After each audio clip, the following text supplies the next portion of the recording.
ननद तन्वी के ससुराल से फोन आते ही पूरे घर का माहौल जैसे बदल गया। चंचला देवी क्रोध से कांपती हुई अर्पित को आवाज देने लगी, बेटा जल्दी तैयार हो जा, तन्वी के ससुराल चलना है। उसकी तबीयत बिगड़ गई है और ससुराल वाले कह रहे हैं कि इलाज मायके में करवाओ। अर्पित ने चौंक कर पूछा, पर मम्मी, जीजा जी और उनका परिवार तो समझदार है। ऐसा कैसे समझदार? हद हो गई है बेटा, बेटी को मायके भेजने की बात कर रहे हैं। अब मैं खुद लेकर आऊंगी उसे। मम्मी, कहीं तन्वी ने खुद कुछ तो नहीं कह दिया होगा? बीमार लड़की से चिड़चिड़ापन तो होता ही है ना। फिर भी उसकी सास को प्यार से समझाना चाहिए था, डांटना क्यों? ठीक है मम्मी, फ्रेश होकर आता हूँ। इसी बीच रसोई से उठती तेज बर्तनों की आवाजें और खटर पटर ने घर में एक और कहानी रच दी थी, कनिका की चुप्पी की कहानी।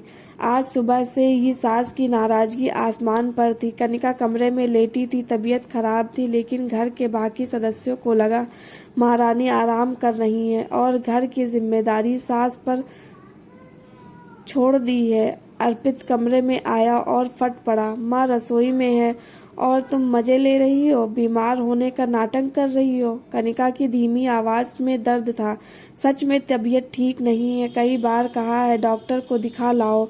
सास चंचला देवी भी पीछे पीछे आ गई। हर महीने की यही कहानी है, गोली खाओ और काम करो, मुझसे नहीं होता सब। कनिका चुप रह गई, पर उस चुप्पी में एक आग थी जो उस समय नहीं फूटी मगर सुलग रही थी।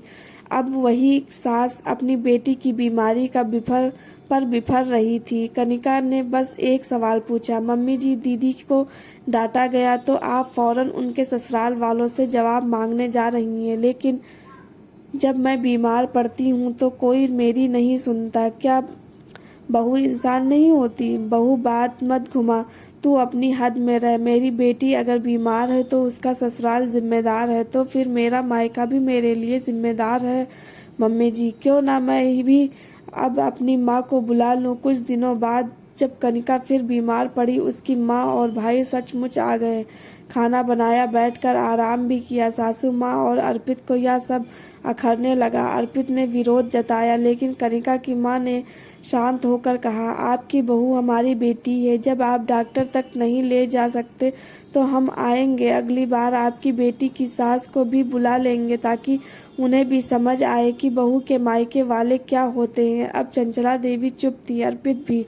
उनकी चुप्पी दरअसल एक कड़वी सच्चाई थी।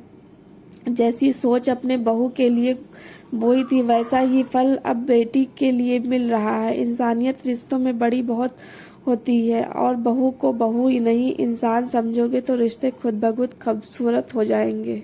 धन्यवाद।